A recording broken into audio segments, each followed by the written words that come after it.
Hi there, it's Simon from Composing Academy, and today I'm going to show you some examples of ostinatos which you can use in your music. So what is an ostinato?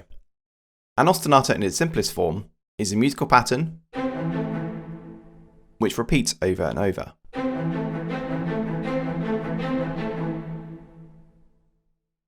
Ostinatos often feature patterns of short notes, and these can be used to add rhythm and a sense of movement to music, particularly in film and video game scores.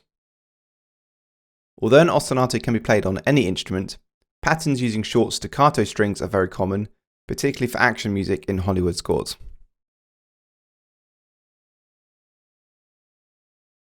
So here is the first pattern. It is basically 4 semiquavers, or 16th notes, which repeat 4 times to fill a bar. In this pattern, all of the notes used form the chord of A minor. That's notes A, C, and E. Ostinatos can also be adapted to fit different chords in a progression. For all of these examples, I will use the same progression of A minor, F, C, and G. The ostinato can be adapted to fit the progression by changing the notes in each bar to reflect the notes which are found in each chord. I have also included a simple bass line playing the root note of each chord, so you can hear how the ostinato works in context. Let's take a listen.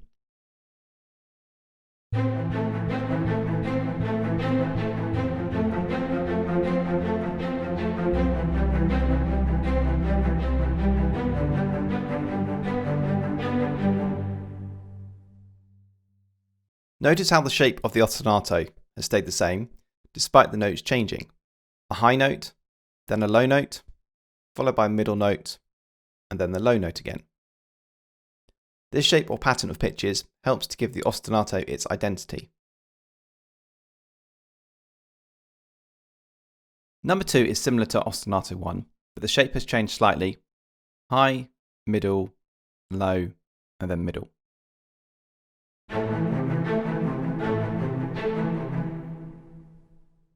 And now with the ostinato modified to fit the same progression as before.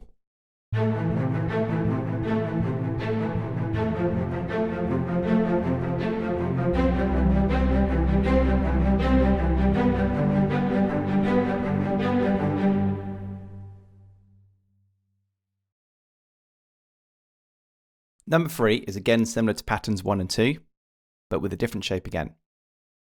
We are now starting with the lowest note, then the middle, top, and then back to the middle note.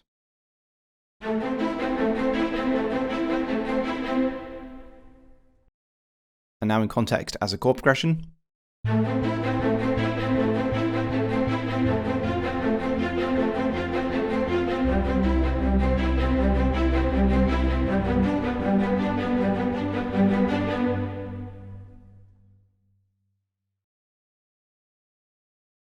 Number 4 is a pattern used all the time in film and video game soundtracks. In this pattern, we only have 2 notes of the chord, the first and third notes of the scale, alternating with repetitions of 2 notes each.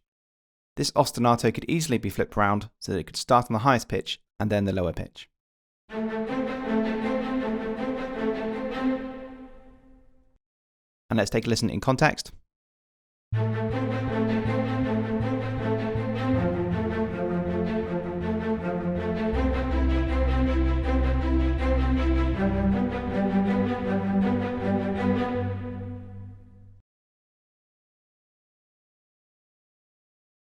Number 5 again makes use of 2 notes, with a change in rhythm compared to the previous pattern.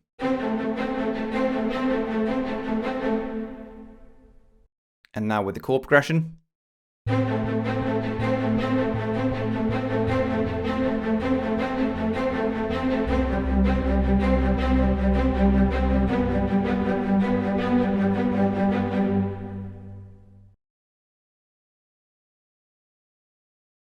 Pattern 6 makes use of all 3 notes in the chord, this time with a different shape of notes, the middle, low, high, and then low.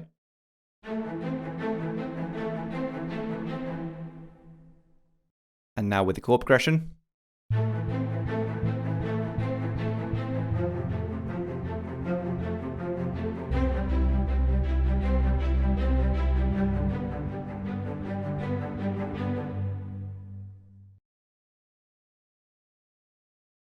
Patterns 7 and 8 are a little different from the others, as they make use of notes which are not found in the basic triad of each chord. Pattern 7 starts with a repeating pattern of two notes, each of A and C, and then B and D.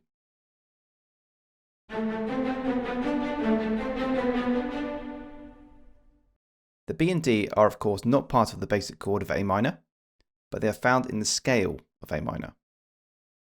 Experimenting with notes outside of the basic triad of each chord quickly allows an ostinato to become more melodically interesting.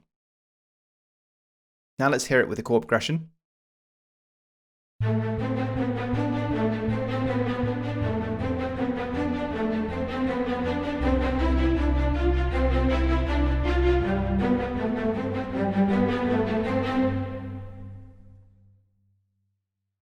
You can see that I have kept the same ostinato notes for the first two bars of the pattern, despite the chord changing.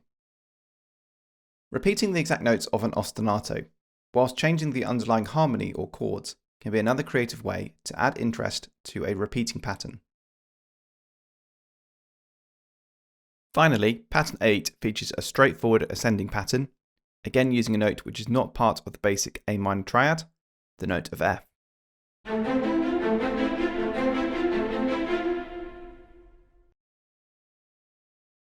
You can see from the chord progression that I have also repeated the same notes in the first two bars, despite the chords changing. Bars 3 and 4 feature the same shape of notes, but starting on different notes to reflect the changing chord.